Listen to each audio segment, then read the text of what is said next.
Shabbat Shalom, sean todos bienvenidos. Y bueno, pues, como siempre lo decimos, estamos en la ciudad de Pachuca, Hidalgo, y reciban saludos todas las naciones. Y ahora sí que a veces no quiero mandar saludos en específico porque se me pasan otros y todos, en todos los continentes. Saludos desde Pachuca, Hidalgo, de Ministerio 710. Bueno, pues vamos a entrar a la enseñanza. Tenemos bastante información que ver hoy y vamos a entrar con el tema de los evangelios. Mira qué bonito se ve aquí en la tele, con rojito, los evangelios, su historia y su mensaje. En esta ocasión no me va a dar tiempo ver los 4 evangelios, vamos a trabajar con 2 y un poquito nada más. Como quien dice, vamos a hacer nada más, como dice aquí, la historia y el mensaje básico del evangelio de estos Marcos, que fue el primero que se escribió, y de Mateo. Vamos a recordar algunas definiciones. Filología. La filología es la ciencia que estudia los textos escritos y en ello la estructura de la evolución de una lengua y su desarrollo histórico y literario, así como la literatura y la cultura del pueblo o grupo de pueblos que los han producido. Entonces vemos aquí que los filólogos pues estudian los textos, el pensamiento, lo que quieren decir, de dónde vino, cómo llegó, en fin, todo lo que es ese desarrollo histórico. Y estaba yo escuchando que cada lengua tiene una cosmovisión, tiene una manera de ver o interpretar la vida. Entonces imagínate de la lengua que pues se hablaba en aquellos tiempos en el primer siglo, que la lengua materna, por decirlo así, que era la aramea, que eso viene de los persas. La aramea es la que más se hablaba comúnmente y en el templo manejaban lo que es la lectura del hebreo, las escrituras en hebreo.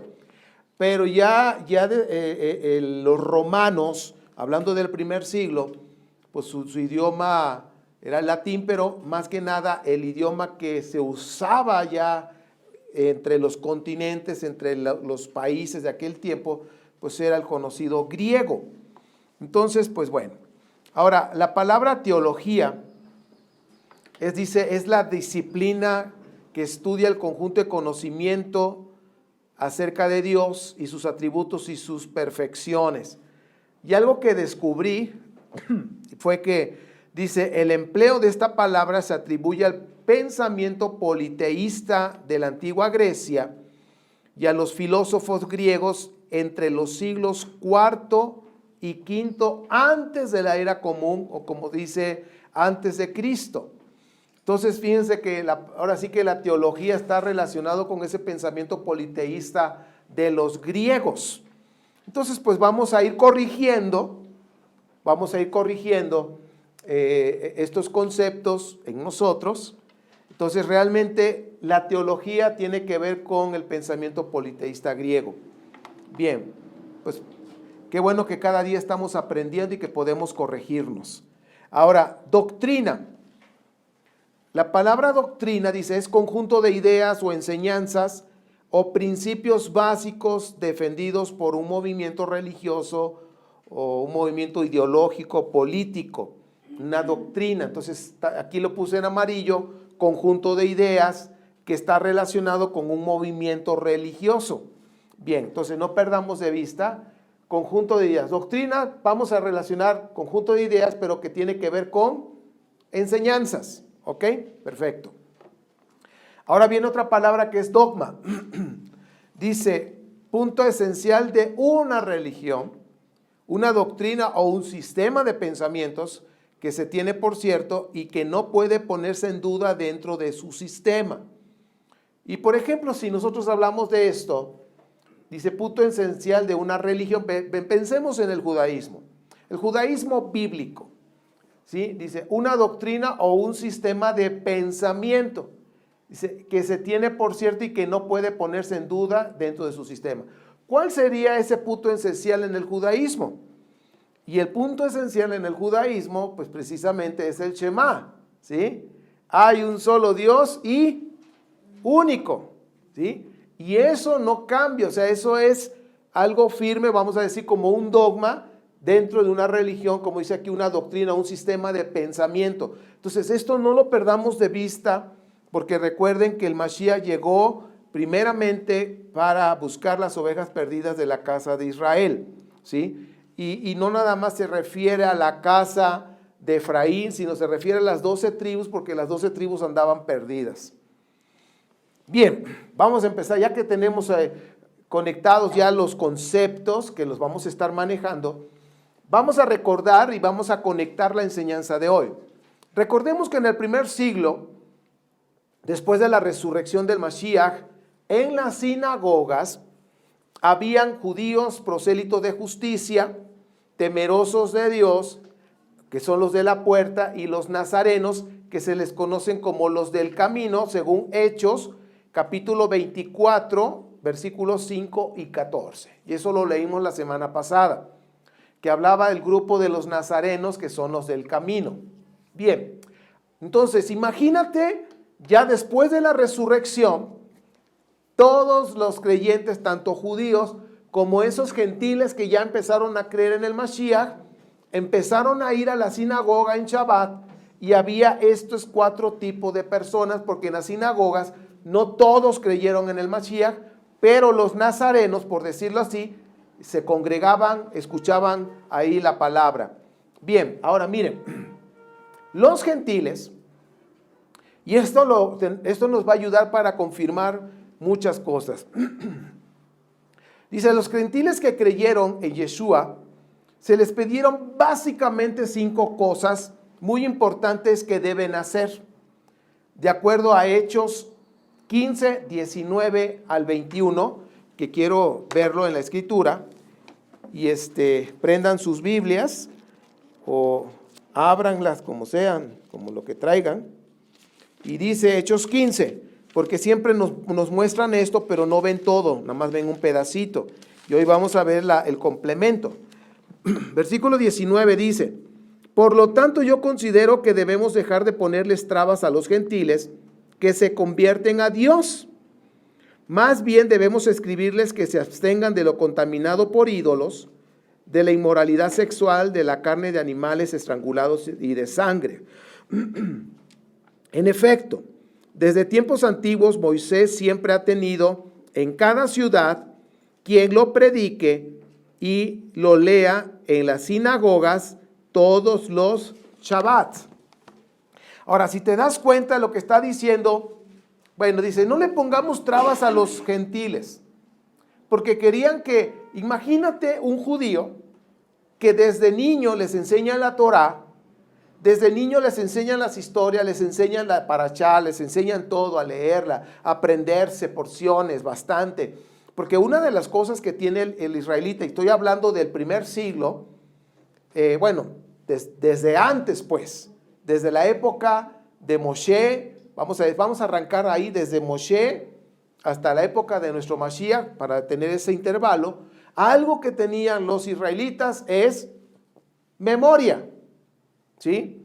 Tenían una impresionante memoria, y es por eso que la Torah oral, que son explicaciones que no vienen ahí dentro escritas, pero que Moshe se la pasó a Josué, Josué se lo pasó a los 70, y así se fue pasando los jueces, y de ahí se fue pasando esa Torah oral, y a lo que yo quiero remarcar no es tanto la Torah oral, que es la explicación de la Torah, sino más bien quiero remarcar la memoria que tienen los israelitas y cómo pasaron toda esa información. Entonces imagínate un judío desde chiquito, empiezan a enseñarle a usar esa memoria. A ver, hijo, aprende lo que sea, para empezar el Salmo 119. Órale, empieza, para empezar. Entonces, desde chiquitos empiezan a hacer memoria, y son una computadora andante los judíos, los israelitas. Entonces, imagínate eso, van creciendo, ya tienen 12 años, 13 años, las mujeres 12, 13, ya son, como decir, mayores de edad, más responsabilidad, en fin, y siguen aprendiendo Torah todos los Shabbat, y siguen aprendiendo. Eso es los judíos, los israelitas. De repente llega un gentil que le hablan de Yeshua, hablan del amor de Dios, cree en ese amor, cree en el bendito Mesías, entrega su vida, yo quiero seguir al Mesías, yo quiero bajar a las aguas, hacer inmersión, o sea, yo quiero ser un seguidor del Mesías. Pero nunca en la vida ha escuchado de Torah. Ni tampoco que la cena del Shabbat y que nada sabe. Entonces dice, mira, ¿para qué le vamos a poner tantas cosas a este gentil o a los gentiles que no saben nada de lo que nosotros sabemos? Vámonos despacio, o sea, se los estoy parafraseando. Como estos gentiles son una bola de depravados, eran depravados sexuales por sus ritos, que tenían ídolos y tantas cosas, comían de todos, animales sacrificados a ídolos. Dice, empecemos por ahí. Y por eso dice, no idolatría. Si antes era idólatra, ya no. No inmoralidad sexual. Ya no vayas a los templos con las sacerdotisas para que lleves tu ofrenda y tengas relaciones sexuales con esas mujeres. Ya no inmoralidad sexual, ni tampoco la moralidad sexual también tenía que ver con la homosexualidad. Es decir, no tan solo relaciones con mujeres, hablando de los hombres, sino relaciones con hombres. Inmoralidad sexual. No comer sangre y no comer animales que fueron estrangulados. Y luego dice, sí congregarse en Shabbat, porque dice, en cada ciudad se predica a Moshe. ¿Y a qué se estaba refiriendo? Que en cada ciudad hay una sinagoga donde en el Shabbat se enseña la parashá o la porción de la semana. Fíjense, desde esos tiempos ya estaba, porque viene desde Esdras. Ya llevaban unos años haciendo eso cada Shabbat, cada Shabbat, cada Shabbat, cada Shabbat. Entonces pusieron 5 cosas, 4 no y un sí. Ahora, con esto es porque esto era la debilidad de todos los paganos gentiles y que ahora se están integrando al Israel restaurado, pero sí les está diciendo, congréguense en Shabbat. No olviden esto, porque ahí van a aprender lo demás. Entonces prácticamente van a entrar en un curso que en cada sábado se van a escuchar la Torah, están ahí sentados, uno de los fariseos, de los rabinos, va a explicar y ahí van a aprender lo demás. Cada sábado van a estar siendo discipulados en la Torah. Bueno, ya que quedó claro eso, vamos a seguir avanzando.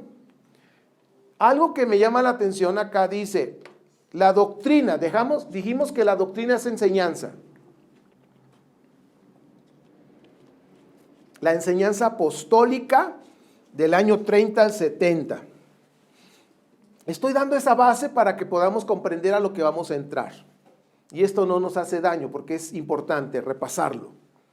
Ya leímos Hechos 2, 14 al 42 y Hechos 13, del 13 al 42, que este es cuando Pedro predicó, capítulo 2, y en el capítulo 13, cuando el Rab Shaul estaba en una sinagoga y dio la enseñanza después de la lectura, dice ahí. Pedro y Pablo tienen la misma enseñanza, no olviden eso. Pero algo que me llamó la atención, dice ahí el versículo 42, que ese grupo de creyentes que había en aquel tiempo, en el primer siglo, después de la resurrección, dice, se mantenían firmes, hasta lo puse subrayado aquí, dice, se mantenían firmes en la enseñanza de ¿quiénes? De los apóstoles. En la comunión, en el partimiento de pan y en la oración. O sea, se mantenían firmes en todos estos, podríamos decir, firmes número 1, la enseñanza de los apóstoles. En la comunión, es decir, había esa coinonía, esa convivencia, comunión entre todos. Número 3, en el partimiento del pan. Es posible que celebraban el Shabbat juntos también, en las casas. Y número 4, en la oración. Pero ¿a qué lo puse amarillo? Enseñanza de los apóstoles.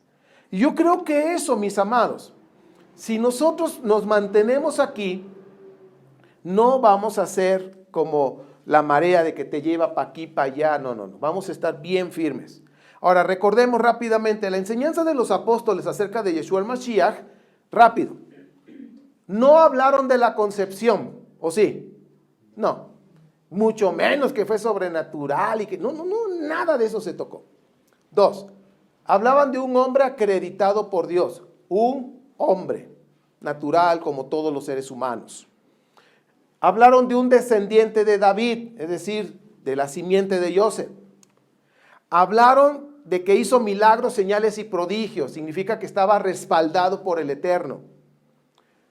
Dice que murió y que Dios lo resucitó. Y esto es el mensaje importante para los judíos, porque Mesías hubo muchos, pero ninguno resucitó. Sin embargo, el Mashiach sí. Por eso ese es el mensaje de los apóstoles en la sinagoga. Del Mesías que te voy a hablar, este sí resucitó y que más de 500 testigos lo vimos. Bien, aquí está, testigos. O sea, los testigos son importantes para respaldar un hecho, una evidencia. Recuerden que en la escritura, en la Torah, para poder apedrear a alguien en un pecado que es de muerte, debe de haber por lo menos 2 testigos para avalar eso. Y los primeros que apedrean son los testigos, ¿ok? Y entonces Pedro no dijo 2, dijo ¿cuántos? Más de 500, o sea, un titipuchal. Y por último, dice, después de la resurrección fue exaltado como el Mashiach. Ahora, yo quiero que entendamos algo aquí. Esto es importante. Porque decimos Mashiach, Mashiach, Mashiach y Mashiach ¿y eso qué es? Bueno, vamos a comprender algo importantísimo y aquí es donde va a empezar a tomar sentido. La escritura habla desde Deuteronomio, nos habla, para ser más exacto, desde Éxodo 19, que habla de un reino, que va a haber un rey, y luego dice Deuteronomio que el Eterno va a levantar a un profeta como este Moshe, y bueno, pero este Mashiach o este Mesías que se iba a levantar, que lo estaban esperando, era para ser un rey. ¿Qué pasó? ¿Está bien? Ok. Era para obtener un rey, ¿ok? Entonces, el Mashiach es un rey, ungido para ser rey. Eso es importante. Ahora, por eso, cuando se levantaba un Mesías, luego el pueblo decía, es posible que vaya a ser nuestro rey. Nos va a sacar de esta esclavitud. Todos pensaban en un rey. Sin embargo, el Mesías que vino, no vino como un rey a gobernar, vino como un siervo. ¿Ok? Por eso es como que dice, ¿cómo va a ser posible? Y aquí es donde tenemos que ir viendo los mensajes de los evangelios. Ahorita los vamos a tomar. Pero yo quiero remarcar, un Mesías, ¿para qué era levantado? Para convertirse en rey. Por eso dicen los israelitas hasta el día de hoy, ¿sí? Yeshua, el Mesías, no lo creo porque no se convirtió en rey. O sea, ellos piensan que cuando llegó tenía que haber sido un rey y no lo fue. Bien. Sin embargo, murió, resucitó, porque el Padre lo levantó, lo glorificó, lo exaltó, y dice ahí que ahorita lo vamos a ver, también fue ungido para ser rey, así como David no fue luego, sino que pasó un tiempo y después que se quitó Saúl, subió David. Yeshua ya está ungido, pero todavía no ha sido coronado. Ya es el Mesías, ahora sí. Pero cuando él estuvo aquí en esta tierra, él fue un hombre que predicó la Torá, que nos enseñó a profundizar en la Torá, que enseñó que regresáramos, que hiciéramos teshuvá, arrepentimiento, y que estuviéramos en paz con el Padre y que obedeciéramos los mandamientos. Hasta ahí vamos bien. Ahora, el Mesías, el Rey. Por eso dice Hechos 1, tú eres el que estábamos esperando. Dice Hechos 1, y Yeshua le dijo, espérate, todavía no es el tiempo. Aproximadamente, ya vamos a entrar en calor ahora sí, Aproximadamente 28 años después del año 30, que es cuando murió el Mashiach, o sea, después de su resurrección, vemos aquí Hechos 21:20, cheque usted.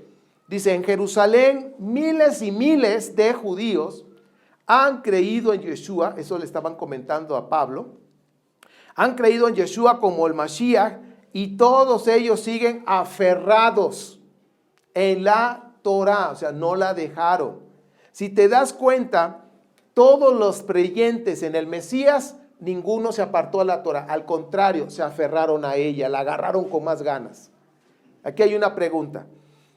¿Yeshua y sus apóstoles formaron una nueva religión sin Torah? ¿Cuál sería la respuesta?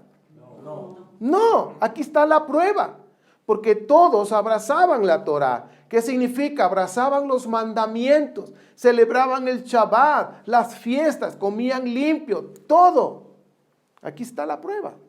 Y esto significa, de acuerdo a los filólogos, esta parte pasaron ya 28 años después de la resurrección.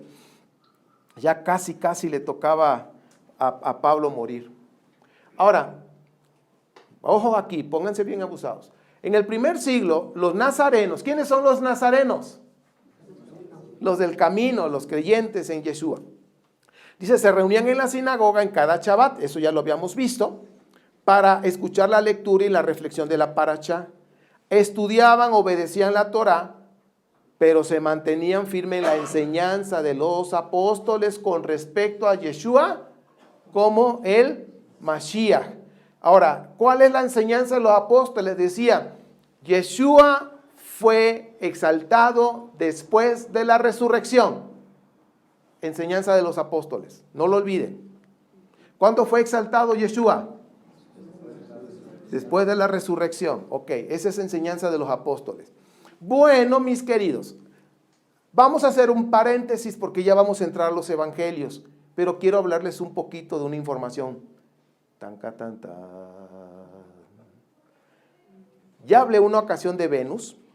Ella es Venus.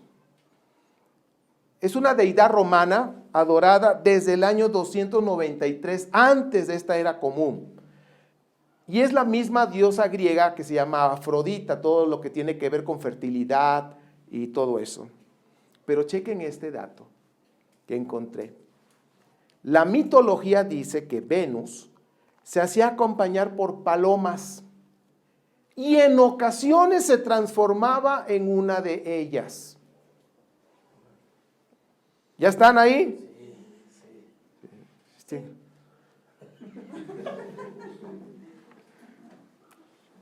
Ahora les voy a presentar a otra mujer de Babilonia. Y esta señora es la madre de todas las vírgenes, porque es la misma. ¿Quién es? Semiramis. ¿Y qué hay ahí? Semiramis. ¿Sí? Ok, una paloma. O sea, todas las diosas, todas las deidades femeninas, su raíz está en Babilonia y esta señora, Semiramis, es la raíz de todas. La Virgen de Guadalupe, la Virgen de la Macarena, ¿hay una así? ¿O es una canción? No, ¿verdad? Bueno, todas las virgen que ustedes se pueden imaginar, es el mismo demonio, pues. ¿Ok? ¿Pero qué vieron aquí? Una paloma. ¿Están listos para la que sigue? Sí. Traguen. Ándale, chiquito. Dice, aquí está el padre. No, el padre, Nimrod, Tamuz, el son, el hijo. Es en inglés, chequen mi inglés. Semiramis de Dob. No es el jabón, es la paloma. ¿Ok? Es Gol. No. El Holy Ghost. ¿Cómo existe? El gas, ¿qué significa tú? ¿Espíritu?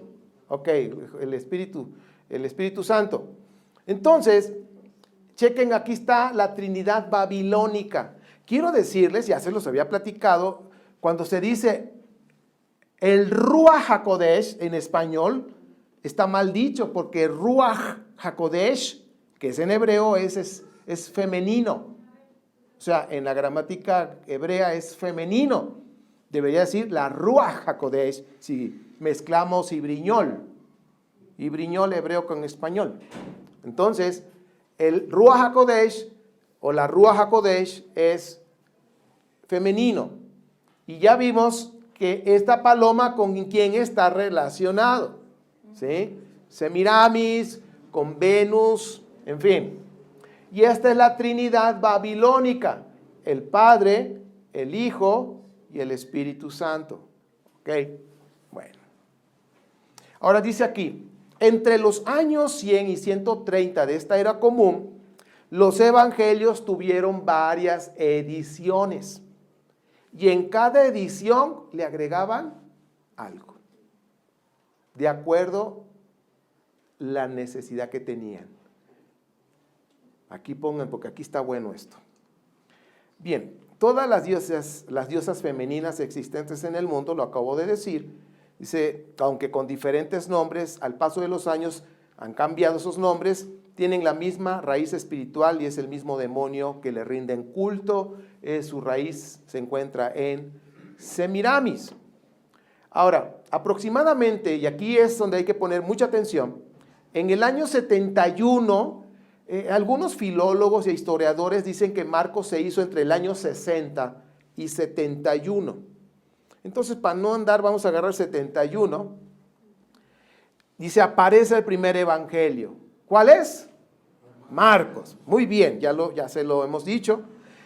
Y dice que habla de la vida de Yeshua motivado, este escritor, por dos puntos importantes. Dos razones que lo motivó a hacer este evangelio. Número uno, para decir que Juan el inmersor no es el Mashiach. Porque todos sus discípulos que dejó, es que él era el Mashiach. Él era el Mashiach, entonces dijo, no. Él nada más bautizó al que sí era el Mashiach. Y bueno, y luego dice el punto 2, uno de sus puntos por el cual lo motivaron a escribir. Dice, Yeshua fue exaltado como Mashiach desde la inmersión. Ahora, pregunto a la audiencia local de Pachuca,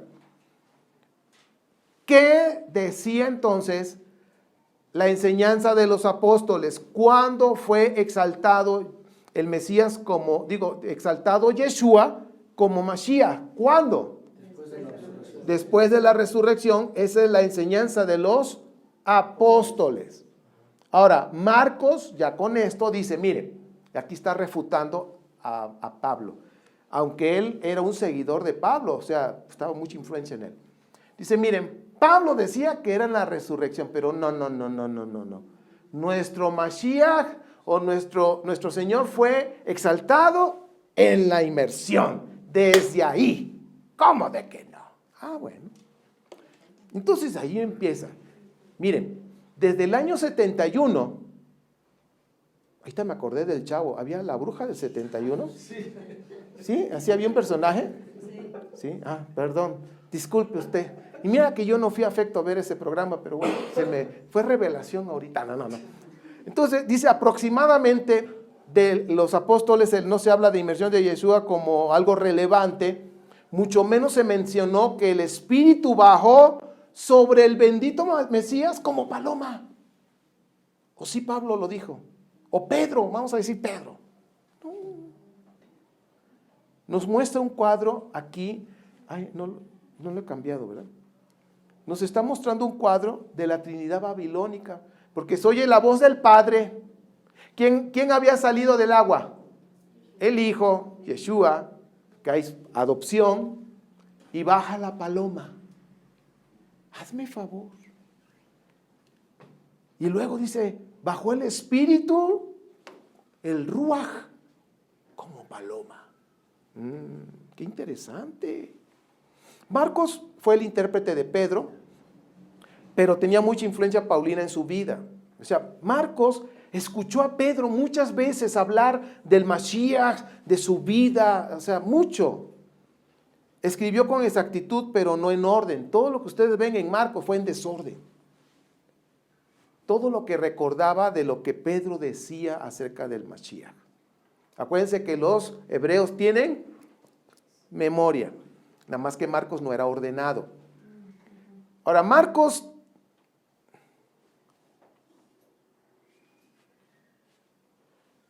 fue intérprete de Pedro, aquí está. Ok, eso ya lo vimos. Ahora, aquí está. Dice, Marcos fue intérprete de Pedro, pero tenía mucha influencia de Pablo. No escribió en orden, el que sigue. Marcos. Ay, ¿qué estoy haciendo? Aquí está. Dice, Marcos tenía la tradición oral. Aquí chequen el dato. ¿Cómo es que escribió su evangelio? Marcos solo tenía la tradición oral. ¿Qué significa? De todos los creyentes, de los 12, de los 70, de los que andaban con Yeshua, de esos discípulos, había una tradición oral que todo se lo platicaba. No, hombre, y a mí me tocó ver cuando sanó el leproso. No, de veras, esto, y se platicaban. ¿Qué es tradición oral?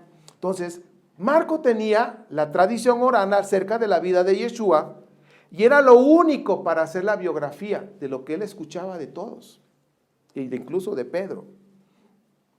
Y fue lo que dijo, aquí ahí viene un personaje que se llama Papías de Hierápolis, que vivió entre los años 69 y 150.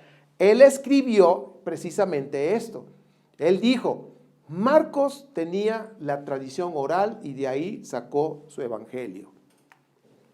Ahora, también Marcos obtuvo un pequeño escrito, y esto es relevante, de alguien anónimo, alguien que escribió ahí las vivencias de Yeshua, sanidades, liberaciones, parábolas. No se sabe de quién era la persona. Y junto con la tradición oral que se oyó, empezó a armar su evangelio. ¿Sí? Entonces yo les he dicho que debemos tener cuidado con lo que leemos. Sí, debemos tener cuidado. No olvidando la esencia de la enseñanza de los apóstoles. ¿Ok? Significa que lo que Marcos escribió, de lo que Yeshua pasó, de lo que vivió, tiene pues esa tradición oral y de ese escrito que pues pasmó o escribió sobre la vida de Yeshua. Bien, para Marcos no le interesaba el nacimiento, checa el dato, ni la niñez, el desarrollo como persona, hasta que inició su ministerio. ¿Cuándo inició su ministerio? Después del bautismo, después de la inmersión. Dice, inicia con la referencia de Isaías, Malaquías, para mostrar que Yeshua cumple todas las profecías del Tanaj. Entonces, así empieza Marcos, con el bautismo o la inmersión. Ahora, Marcos presenta a Yeshua, y aquí hay una palabra, hijo de hombre. Y esta palabra, hijo de hombre, se menciona en Daniel capítulo 13. Dice, yo veía que en las nubes venía como el hijo del hombre, y que se presentó ante el gran anciano, el venerable anciano. ¿Se acuerdan? Cuando fue que se le dio potestad, se le dio majestad y todo eso. Hijo de hombre, ojo con esto, que se menciona a Daniel, es decir, es un humano divino. Entonces, ya chequen ustedes que a partir del año 71, la enseñanza de los apóstoles ya empieza a alejarse y Marcos empieza ya a mostrar a un hombre divino. ¿Ok? Saúl y Pedro, o Shaul, ven a Yeshua como un hombre natural, como todos nosotros, pero que fue exaltado después de la resurrección. Esta es la enseñanza apostólica, lo hemos remarcado y remarcado y remarcado. Pero aquí ya Marcos está refutando y está diciendo, ya no es así. Hijo de hombre, nosotros lo leemos porque no entendemos muchas cosas, pero hijo de hombre está hablando de un humano divino. Mateo y Lucas toman como referencia a Marcos, el evangelio que hizo, lo toman como un modelo y empiezan a hacer ahora sus propios evangelios, pero ahora van a refutar a Marcos. ¿Okay? Marcos refutó a Pablo, Mateo y Lucas van a refutar a Marcos. Papías de Hierápolis dice que Mateo escribió en hebreo, pero el que tenemos actualmente no es, dice Papías, que no es el que hizo realmente, supuestamente Mateo, que acuérdense que el evangelio de Mateo fue anónimo, ¿ok? No se sabe quién fue el que lo escribió. pero dice, el que se maneja actualmente, se compuso en griego, porque era el idioma. Ya de hebreo a griego cambia mucho la idea. Ahora, chequen este dato. Mateo insiste que Yeshua fue judío y predicó la Torá. Eso es bueno, hablando de Yeshua. Mateo y Lucas también se apoyaron en otro texto llamado Fuentes de los Dichos de Jesús, pero que curiosamente no ha aparecido ese manuscrito, ni una sola copia. Pero según los historiadores y según los padres de la iglesia, hablan de esta fuente de los dichos de Jesús. Ahora, en las ediciones que se estuvieron haciendo, sobre todo entre el año 100, 130, 150, en ese plazo, Mateo y Lucas aumentaron el capítulo 1 y 2, porque el capítulo, como comenzaba Mateo y Lucas, comenzaban lo que es el capítulo 3, igualito que Marcos. ¿Con qué? El bautismo, la inmersión. Así comenzaban. Pero aquí pónganse abusados, que habla de la concepción divina de Yeshua. ¿Cómo ha traído problemas? De veras.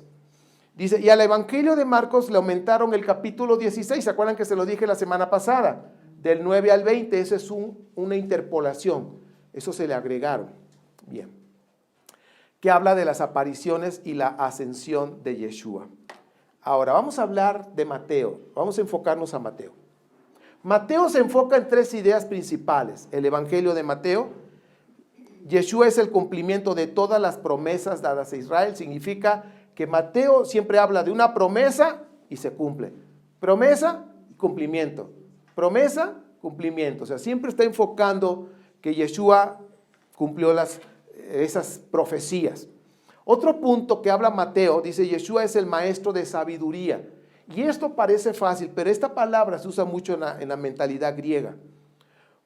Un Mashiach que es humano, en la mentalidad judía del primer siglo, pero puede cambiar la Torá de Moshe. Por eso escribió, han oído que se dijo esto, esto y aquello, pero yo digo que, o yo les digo esto. ¿Se acuerdan que has dicho esa parte en Mateo? Has oído esto y aquí puso unos ejemplos de 5:22, capítulo de Mateo 5:22, 5:28, 5:32, 5:39, donde está mostrando que este Mesías que está presentando a los judíos como un Mesías humano, entre comillas, pero que fue concebido de manera sobrenatural, está mostrando que este Mesías puede cambiar la Torá. Ahora, vamos a detenernos aquí. Preguntémonos nosotros. Si nosotros somos, bueno, nos falta mucho para hacer eso, pero pensemos que somos una sinagoga judía, de esos judíos ortodoxos, de hueso colorado. Viene alguien y me dice que Yeshua, el Mesías, tiene la capacidad de cambiar la Torá de Moshe. Tú como judío ortodoxo, ¿qué dirías? Dice, oye, ¿qué te pasa? O sea, ¿cómo? Y luego, pues a Moshe se le tiene mucho respeto en el judaísmo. Es un profeta que no ha habido como él. Así lo dice la escritura, ¿ok?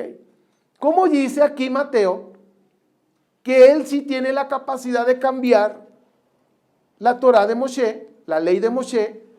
Si ustedes, dice, han oído que se dijo esto, pero yo les digo que esto y esto y esto. Entonces, eso es lo que maneja Mateo, que el Mesías que él predica puede cambiar la Torá. Ahora, Mateo transmite lo que piensa, dice que el Mashiach en el tiempo mesiánico tiene la capacidad de cambiar la Torá, la ley de Moshe. Entonces, punto 3, Yeshua funda una iglesia. Capítulo 16, ahí viene el tamalero. La semana pasada no vino, ya lo extrañábamos. Chequen esto. Capítulo 16. Tú eres Pedro, tú eres una piedrita, pero sobre esta roca edificaré mi iglesia. O sea, ya aquí se empieza a manejar que Yeshua formó una iglesia. Y eso es cierto. Nuestro bendito Mesías, cuando anduvo aquí, antes de ser glorificado, en ningún momento se le ocurrió formar una iglesia, una nueva congregación, si ya estaba, que es Israel. O sea, si te das cuenta, cómo entre el año 100 y 130, 150, empezaron a enfundar la doctrina cristiana. Si tú conoces Torah, dices, eso no me cuadra, o sea, como que, ¿cómo? A ver. Ahora, este versículo me lo han preguntado tantas veces y siempre me ponen, hermano, y Mateo 1, 16 al 25, entonces, ¿qué? Bueno, yo creo que voy a tener que hacer un pedacito de una cápsula de esto para cuando me pregunten se lo paso así nada más. Mateo 1, 16 al 25, la concepción. Vamos a hacernos una pregunta. Cuando Mateo escribió y empezó con el bautismo, no pensaba hablar de la concepción. Yo pregunto, o yo le preguntaría, si estuviera Mateo en la silla de los acusados, a ver Mateo, que no se llamaba Mateo el escritor, ¿está claro? Es anónimo. El nombre se puso entre el año 100 y 130, se le puso nombre. Y después le digo quién fue el que puso los nombres. A ver Mateo, todo iba muy bien, Marcos, y tu evangelio, empezabas con el bautismo. ¿Por qué le agregaste la concepción milagrosa, sobrenatural? ¿Por qué? ¿No te imaginas todas las divisiones que ha habido con eso? A ver, Mateo, dinos. No, pues no dice nada. Entonces, en la edición de Mateo interpolan 2 capítulos con el tema que dice que no fue enseñado por los apóstoles y aunado con el evangelio de Juan fue, fue una de las razones por las que fueron expulsados de las sinagogas cuando presentaron Yeshua es Dios, pero desde un contexto griego. Porque desde un contexto hebreo dicen, no, pues sí, está bien, no hay problema. Es un enviado de Elohim. Ese es el pensamiento hebreo. Pero en un contexto griego dice, no, es Dios. Entonces dice, no, ¿saben qué? Pero se me salen ya, fuera de aquí. Blasfemos, ¿cómo se les ocurre? Imagínate que llega alguien hablando de que hay otro Dios. ¿Cuál es el dogma de la religión judía? El Shema. ¿Sí? Adonai Elohim es uno y único. Y de repente empiezan a predicar que hay otro. Pues por eso los corrieron. Y dice la historia, aquí les puse, estoy dando un resumen, fue una de las razones por las que fueron expulsados de las sinagogas, porque presentaron a Yeshua como Dios, aunado con el evangelio de Juan. Yo sé que me han dicho, ¿y Juan 1? Espérense, lo vamos a estudiar. Hijos, no saben lo que hay ahí. Bien, vamos a apurarnos antes que venga el tamalero. Los 4 evangelios te dan recursos para que tú formes tu propio Mesías. Ahora sí, como tú quieres creer en él. Los 4 evangelios, porque los 4 evangelios no coinciden. Los 4 evangelios se contradicen unos entre otros. A partir del año 71, la enseñanza apostólica se empezó a distorsionar, a alejar del Shema, para adaptarse a una mentalidad grecorromana del segundo siglo. Ojo, Mateo y Lucas escribió entre el año 85 y 90, y a finales del primer siglo se empezaron a hacer sus interpolaciones, le agregaron los capítulos 1 y 2. Ahora dice ahí, a partir del año 71, los creyentes nazarenos, ¿quiénes son? Los del camino. Se dividió por creencias al respecto a Yeshua, como hoy sucede. Hoy es lo mismo. Lo mismo. Algunos me dejaron de hablar porque yo dije, Yeshua no fue Dios, fue un ser humano.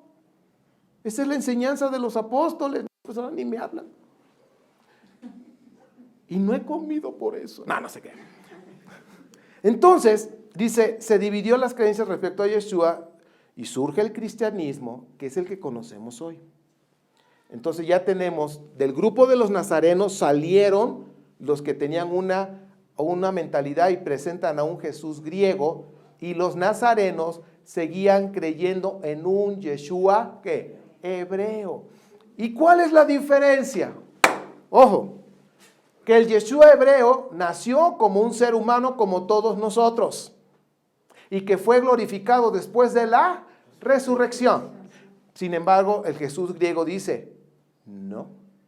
Es más, Marcos dijo, después del bautismo fue glorificado. Mateo y Lucas dicen, no, Marcos, estás mal. Y Pablo también. Fue glorificado desde que nació, de manera sobrenatural. Es más, ahí encarnó Dios.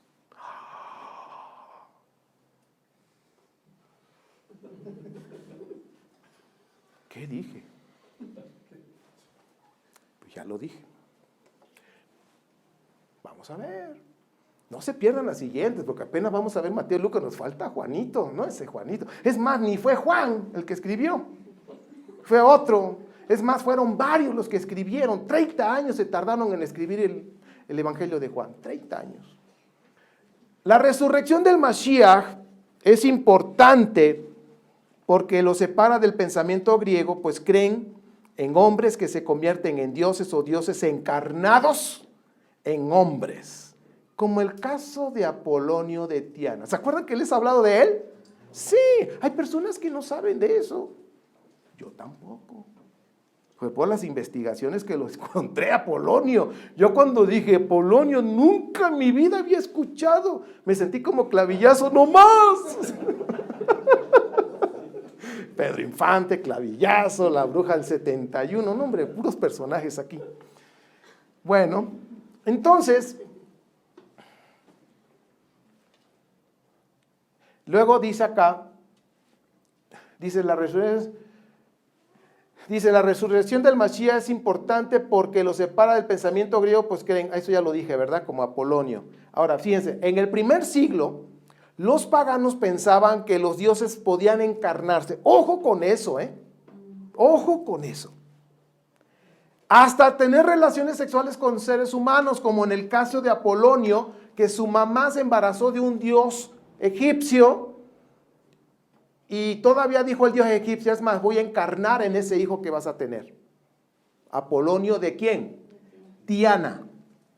Pensaban que los dioses podían volverse humanos y los humanos en dioses y subir al Olimpo.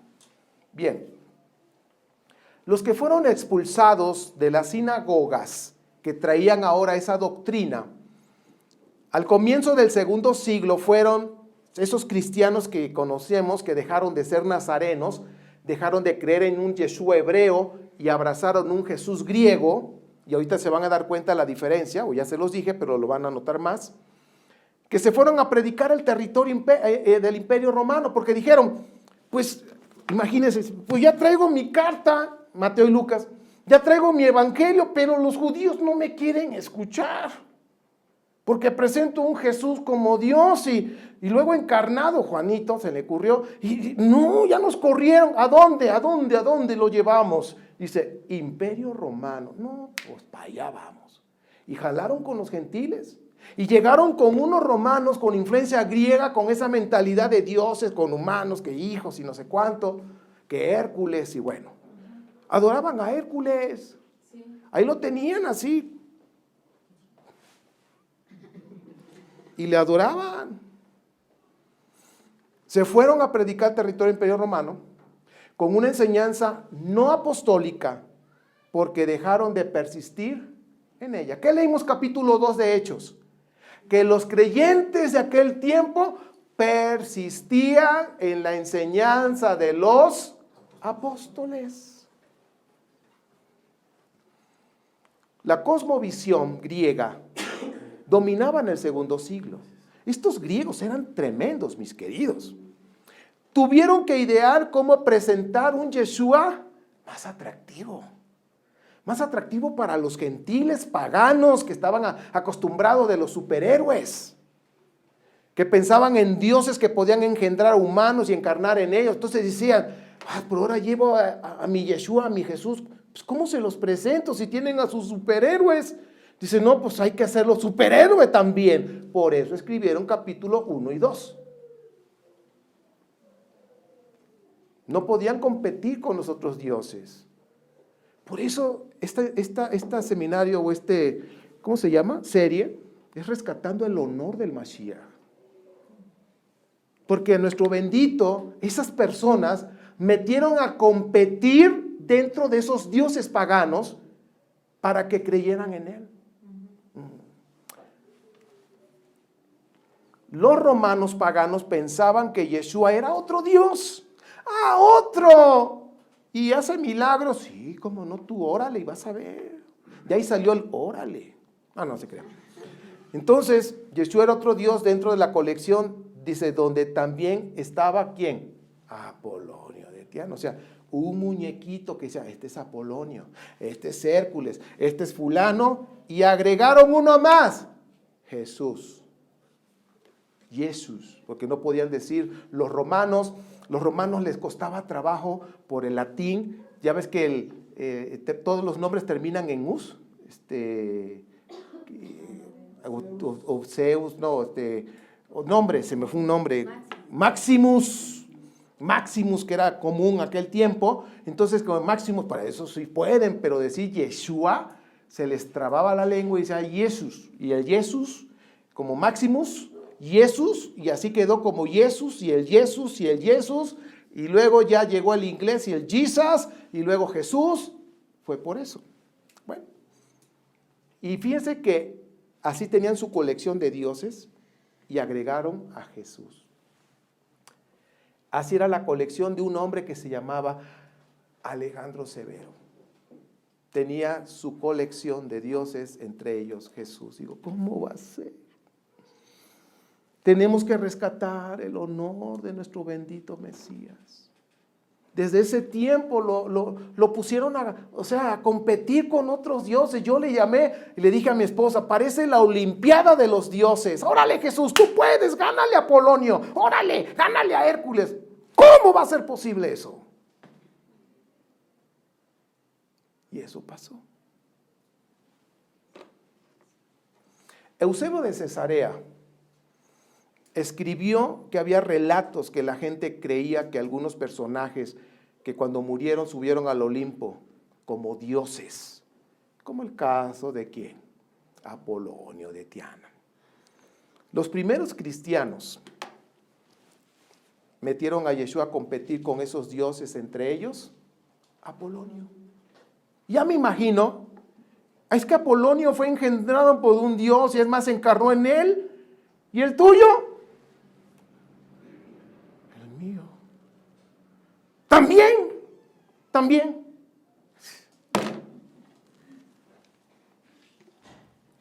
La enseñanza apostólica, dirigida a los judíos primeramente, es sin quebrantar el Shema. Deuteronomio 6:4. No olvidemos eso, mis amados, para cuando estés leyendo los evangelios puedas filtrar, porque sí hay cosas que podemos rescatar de la vida de nuestro Mashiach. ¿Sí me explico? Sí hay cosas que podemos rescatar y nos podemos dar cuenta, esto aquí fue interpolado, esto fue cambiado. Saquemos la esencia nada más. ¿Está claro? Hablan de la historia de Israel, presentan a un Yeshua como hombre, exaltado después de la resurrección, personas que creen en el Mesías y que abrazan la Torá, que no se les dijo, sálganse de las sinagogas, ya no vayan, no se les dijo. ¿Te das cuenta por qué tuvieron que correr a los nazarenos? Por causa de esas personas que escribieron esos evangelios.